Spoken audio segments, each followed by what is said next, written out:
Bueno, pues buenos días a todos. Soy Eduardo Brenes, trabajo para la compañía Sonic Wall como Territory Manager y en los próximos 25 minutos me gustaría repasar esta agenda con vosotros.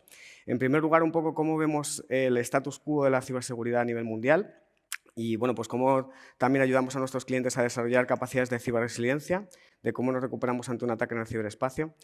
Luego, simplemente para que nos ubiquéis, pues quiénes son Igual y qué tipo de soluciones ofrecemos a nuestros clientes. Y por último, me centraré en el core de esta presentación, que es cuál es nuestra visión del panorama de ciberamenazas de este año 2019, ¿no? Y cuáles son los ataques que estamos viendo que se están produciendo más, ¿no? Bueno, en primer lugar, viendo un poco qué ocurre en el mercado de la ciberseguridad, nosotros consideramos que nos encontramos en un mundo hiperconectado, ¿no? En el cual tendencias como las redes sociales, virtualización, cloud computing, Internet of Things, pues ofrecen muchas posibilidades para el negocio, ¿no? Y desde el punto de vista de IT, la gente de IT debe ser capaz de poner a disposición del negocio este tipo de iniciativas de la manera más segura posible, pero también lo más rápido posible, porque el negocio no puede esperar por la seguridad, ¿no? Entonces, cuando hablamos de Internet of Things, por ejemplo, hablamos de que para el año que viene, 2020, según datos de Gartner, va a haber más de 26.000 millones de dispositivos conectados a Internet. 26.000 millones. O sea, ya no solamente nuestros dispositivos móviles están conectados a Internet. Este dispositivo está conectado a Internet, pero hay marcapasos que están conectados a Internet, hay sensores en bombas de insulina que lo están, sensores en vacas en granjas que lo están.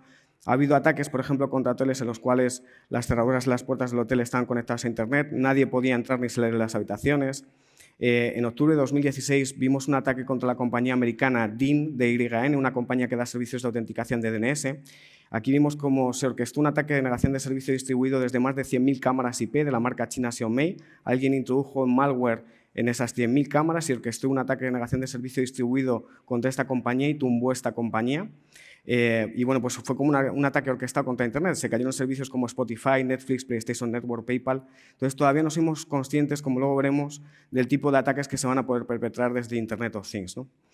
Y bueno, pues desgraciadamente en este mundo hiperconectado en el que nos encontramos, los chicos malos también cada vez están más conectados. Y hemos pasado del concepto romántico del hacker, que es lo que nos gusta a nosotros, pues que por el reto que supone acceder a un sistema de información, a auténticas redes del cibercrimen, ¿no? El cibercrimen, como sabéis, se está convirtiendo en una de las industrias criminales más rentables y organizadas, ya por delante de las armas y de las drogas. De hecho, se estima, hay datos que concluyen que el volumen de negocio que podría estar manejando el cibercrimen a nivel mundial sería superior al $1 billón. Para que nos hagamos una idea, el Producto Interior Bruto de España es algo superior al €1 billón. Es decir, es como si todos aquí en España nos dedicáramos a esto del cibercrimen y nos dedicásemos a atacar al resto del mundo y viviéramos de eso, ese fuera nuestro Producto Interior Bruto, ¿no? No sé si habéis oído hablar de Hackerville, por ejemplo. Hackerville es una localidad que hay en Rumanía en la que jóvenes entre 20 y 30 años, así de nuestra edad, pues se pasean en coches de alta gama, con relojes, joyas, cuando no tienen ninguna actividad económica reconocida, ¿no? Es porque se dedican a esto, ¿no? Y bueno, desgraciadamente, pues todos los días vemos noticias en los periódicos, en el telediario relacionado con esto. El lunes vimos este ataque de ransomware basado en BitPaymer, que afectó a compañías como Grupo Prisa, la SER, la cadena SER, Everis, etc. Luego hablaremos mucho de ransomware rescateware software. Pero bueno, ya acabamos el año 2018 con el mayor ataque de la historia contra una cadena hotelera, la cadena hotelera Marriott, más de 500 millones de usuarios comprometidos. En diciembre de 2018 tuvimos el ataque contra el gobierno alemán, en el que centenares de políticos alemanes se vieron comprometidos, pues, entre ellos Angela Merkel, ¿no?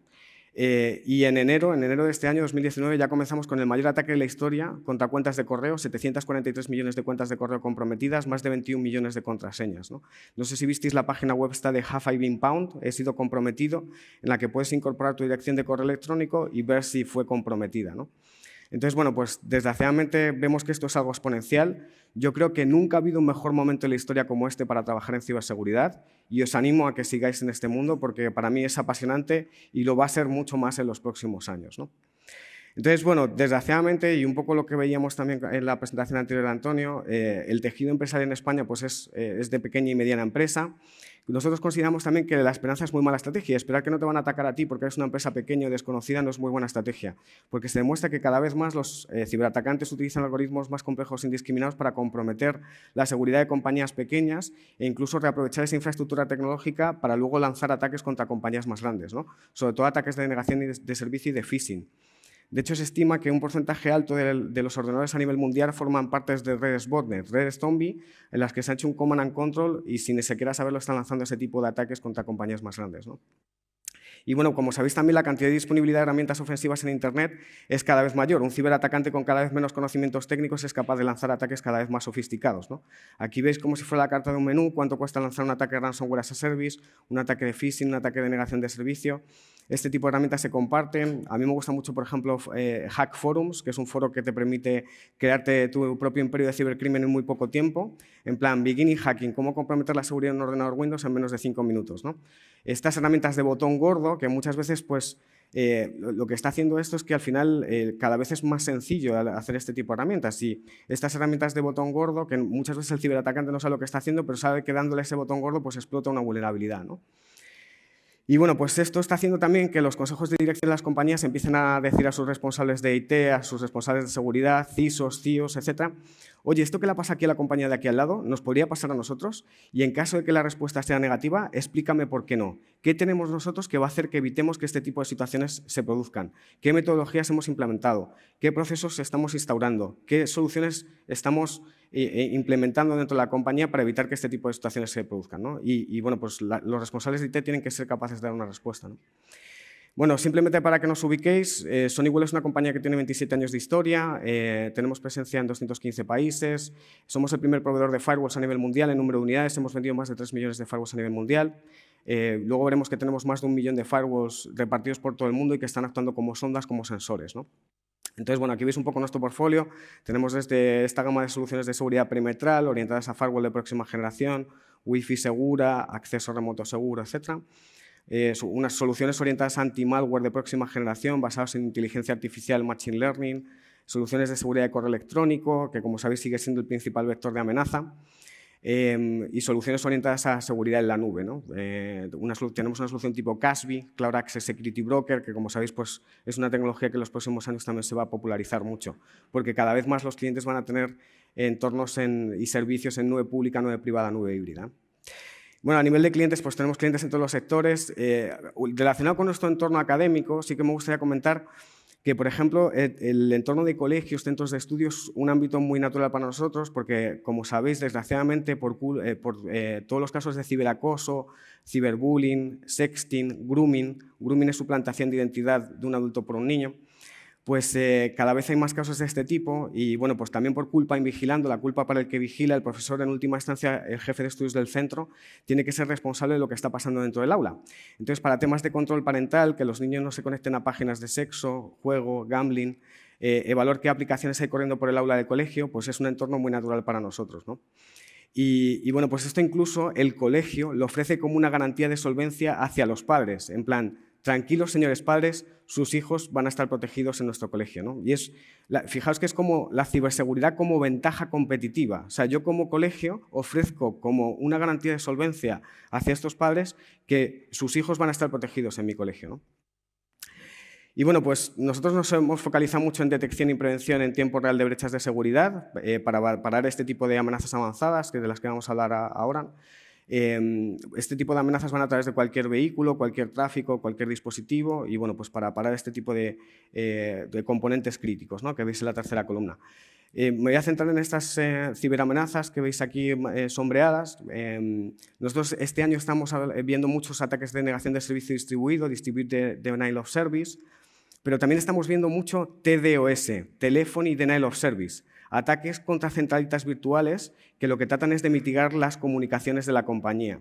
O PDoS, Permanent Denial of Service, ataques de denegación de servicio permanentes que lo que tratan es de tumbar el data center on-premise de esa compañía para que cese sus actividades, ¿no? Entonces, vamos a ver sobre todo estas de ransomware, phonejacking, cryptojacking, Internet of Things, ¿vale? Entonces, bueno, para ver estas amenazas me voy a basar en un informe que nosotros publicamos semestralmente, todos los semestres. Son datos que hemos recogido de enero a junio de este año 2019. Y bueno, pues este es un informe con el que también tratamos de dar más conciencia y pues, tratar de evangelizar un poco en materia de ciberseguridad, ¿no? Como sabéis, bueno, para recoger esa información, nosotros, como decía, pues nos basamos en más de 1.300.000 firewalls que hemos repartido a nivel mundial, que tenemos repartidos a nivel mundial y que actúan como sondas, como sensores, recogen cada día más de 140.000 muestras de ejemplo de malware, analizan más de 200.000 eventos de seguridad, ¿no? Bueno, luego con esa información pues, actualizamos esos firewalls con las nuevas firmas, nuevas remediaciones, pero para recoger esta información nos viene muy bien porque como son un montón de sondas que están repartidas a nivel mundial, nos da mucha visibilidad de por dónde están yendo las amenazas, ¿no? Por dónde está evolucionando, ¿no? este entorno. Entonces, como veis aquí, pues hemos visto que los ataques de malware sí que han bajado un 20%, pero en contraposición a esto, vemos como los intentos de intrusión suben un 4%, los ataques contra aplicaciones web han subido un 11%, los ataques de ransomware un 15%, los ataques contra Internet of Things cada vez van más en aumento, vemos tasas de 55%. Y por último, las amenazas encriptadas, como luego veremos también, han crecido un 76%. Esto es algo que también cada vez vemos que va a más, ¿no? Entonces, bueno, pues por comenzar por el ransomware, como decía, pues este lunes ya tuvimos un ejemplo también muy similar a lo que vimos en 2017. 2017 fue muy intensivo en ataques de ransomware. El 12 de mayo de 2017 tuvimos WannaCry, que afectó a compañías como Telefónica, BBVA, etc. El 27 de junio tuvimos Petya. El 24 de octubre tuvimos BadRabbit. Una cadencia de ataques que los telediarios abrieran con este tipo de noticias, pues despertó muchas conciencias, ¿no? Pero bueno, como sabéis, ransomware, de Ransomware Rescateware Software, un software que encripta tu información y que te pide una cantidad de dinero para devolverte los datos, pues es la amenaza más extendida en Internet y el malware más rentable en la historia. Es algo que está creciendo exponencialmente, a pesar de que cada vez hay más conciencia. Sabéis que Ransomware as a Service es algo pues, que vemos que también está creciendo cada vez más, ¿no? Y bueno, pues hemos visto ese aumento del 15% frente al año anterior.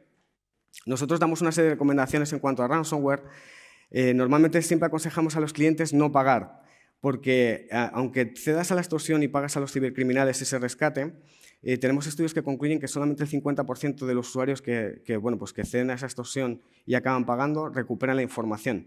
¿Por qué? Porque muchas veces los cibercriminales lo que hacen es que suben las claves de encriptación a servicios de disco en la nube, tipo Dropbox, Box, OneDrive. Cuando este tipo de compañías se dan cuenta de que se están utilizando esos servicios de disco en la nube para guardar esas claves de encriptación, borran esas cuentas. Entonces, aunque el ciberatacante te quiera devolver la información, no puede hacerlo, porque ya le han borrado la clave de encriptación. Nosotros también hacemos mucho hincapié en labores de concienciación y evangelización en materia de ciberseguridad, como veis, porque, bueno, como sabéis, pues podemos tener todas las medidas de ciberseguridad en un rincón, que si tenemos el usuario que tiene incontinencia cliquera y te abre la típica factura de Endesa cuando es cliente de Iberdrola, o te abre el típico mail de correos cuando no está esperando ningún paquete, pues todo lo demás pues, no vale para nada, ¿no? Entonces hay que seguir concienciando mucho en materia de ciberseguridad, ¿no? También hacemos mucho hincapié en tener todas las aplicaciones actualizadas en la última versión, una adecuada gestión de parcheado, una política de parcheo adecuada, todos los sistemas operativos. También porque los ciberatacantes lo que hacen es que utilizan la ventana de tiempo desde que hay una brecha de seguridad hasta que hay una firma o una remediación para actuar, ¿no? Entonces, ahí veis un poco el riesgo que se produce entre esa ventana de tiempo entre la amenaza y la vulnerabilidad, ¿no? Y la remediación. También hacemos mucho hincapié en labores de backup, ¿no? Pero lo importante de backup es la restauración de los datos. Tenemos muchos clientes que nos dicen, pero no pasa nada, si a mí me afecta un ransomware, yo tiro de backup y recupero los datos y ya está, ¿no? Pero claro, hemos visto muchos casos de clientes que han restaurado de un backup que ya estaba infectado con anterioridad y han vuelto a propagar el malware. De ahí la importancia de identificar quién ha sido el paciente cero que se ha infectado dentro de la organización y limpiar todo el rastro que ha dejado ese malware dentro de la organización, ¿no? Y bueno, nosotros por último confiamos en un modelo de seguridad basado en capas, de manera que cada capa opere en una fase distinta del ataque y que todas las capas tengan que ser trasvasadas para que el ataque sea satisfactorio. O sea, al final esto es como simetría y seguridad. Es mucho mejor tener una casa con la puerta y las ventanas razonablemente seguras que tener una puerta blindada, acorazada a todo trapo, las ventanas con mosquiteras. De lo que se trata es de ir mitigando esa exposición al riesgo e ir completando la infraestructura de seguridad que tenga ese entorno, ¿no? Ese cliente. Entonces, lo que vamos haciendo es ir aplicando esas capas de seguridad, ¿no? Bueno, en cuanto a amenazas encriptadas, esto es otro entorno que también queremos comentar con vosotros porque nos parece instrumental y muy revelador.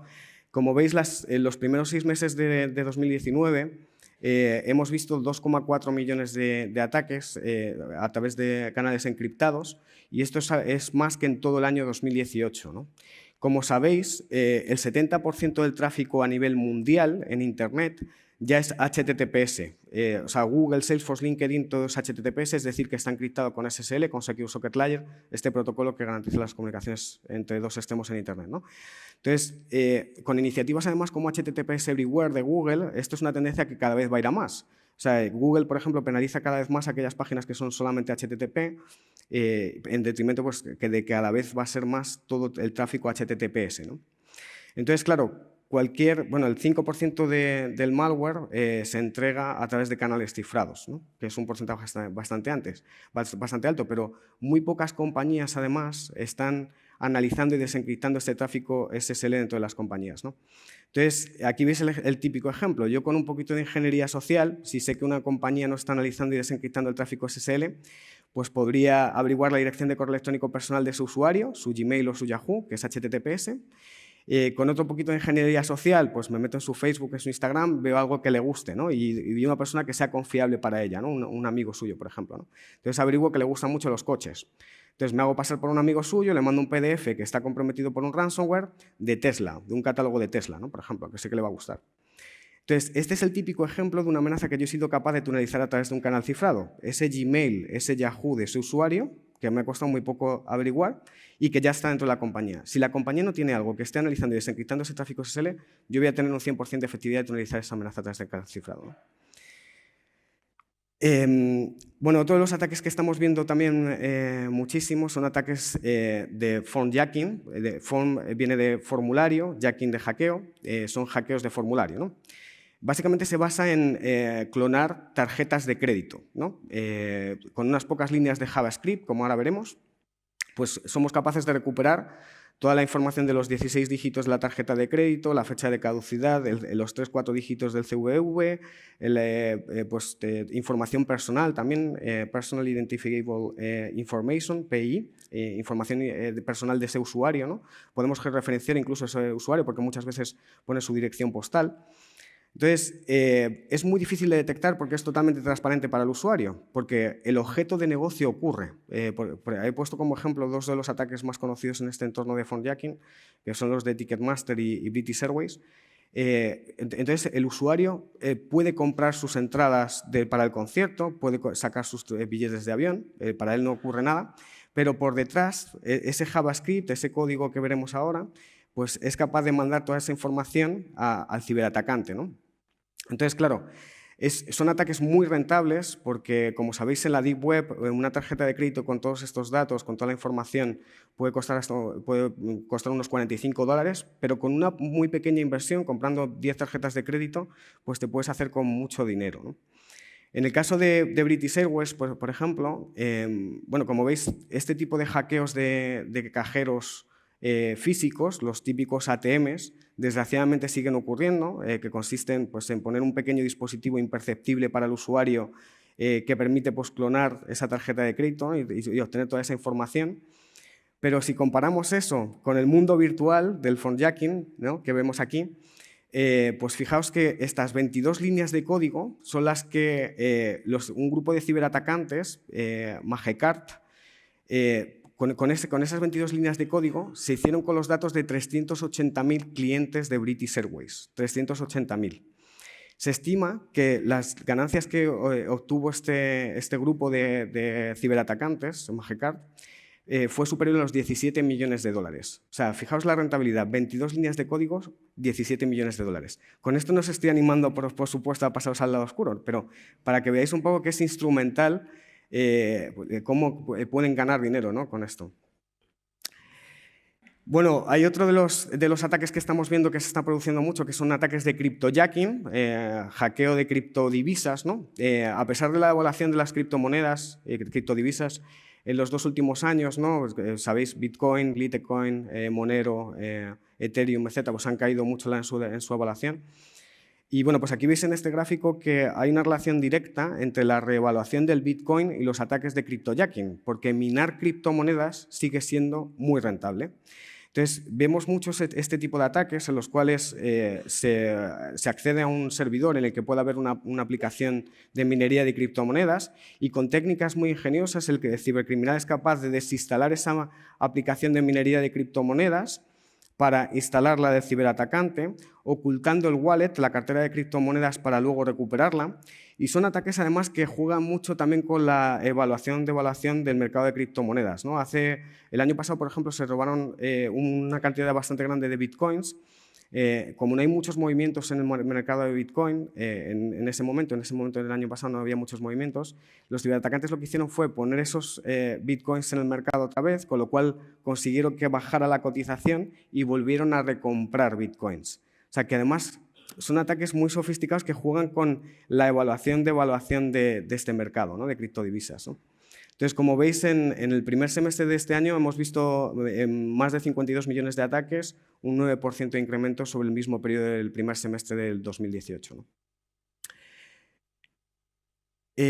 Perdón. Y bueno, pues por último, a nivel de Internet of Things, como decía, pues este es un entorno que va a crecer muchísimo en los próximos años. Hemos visto, pues, hemos registrado pues, más de 13 millones de ataques de IoT, que supone un 54,6% más que en el mismo periodo del año anterior. Esto es un entorno que también todavía no somos conscientes del tipo de ataques que se van a poder perpetrar, ¿no? Es un poco lo que comentaba con anterioridad.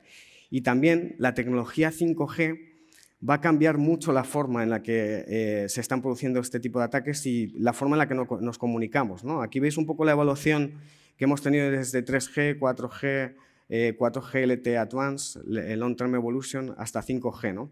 Como veis, de 4G LTE Advanced a 5G, hemos multiplicado por 10 la velocidad. Pasamos de 1 gigabit a 10 gigabits teóricos. ¿no?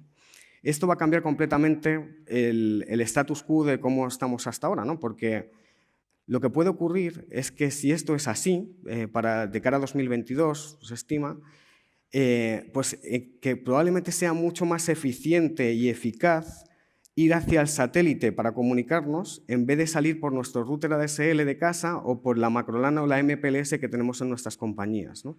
Entonces, esto va a cambiar totalmente porque al final toda la infraestructura de red, sistemas, cabinas de discos, storage area network, lo que sea, que hemos desplegado en las últimas 3 décadas, va a cambiar mucho. Y también quería haceros ver esto porque también el tema de los ciberataques se van a orientar también mucho más hacia la nube, ¿no? A proteger ese router que nos está dando acceso hacia esta nube de 5G. ¿no? Y bueno, pues hasta aquí la presentación de hoy. Solamente comentaros que esta es nuestra misión, el seguir aportando conciencia y evangelizar en este entorno de ciberseguridad. Este es nuestro compromiso, ¿no? Y seguir investigando y analizando en materia de ciberseguridad para seguir pues, aportando nuestro granito de arena en este entorno. Animaros a que nos sigáis en redes sociales, tenemos un blog en SonicWall, tenemos una SonicWall University que también es muy interesante, en el que podéis también acceder a mucha información, no solamente de nuestra tecnología, sino también en cuanto a esto, a fundamentos de ciberseguridad, visión de panorama de ciberamenazas, etc. Y bueno, aquí tenéis también mi dirección de correo electrónico. Me encantaría que me siguierais en LinkedIn. Soy bastante activo en LinkedIn y bueno, pues a vuestra disposición para lo que necesitéis. Espero que disfrutéis mucho de la jornada de hoy y nada, pues muchísimas gracias por vuestra atención y por vuestro tiempo a todos.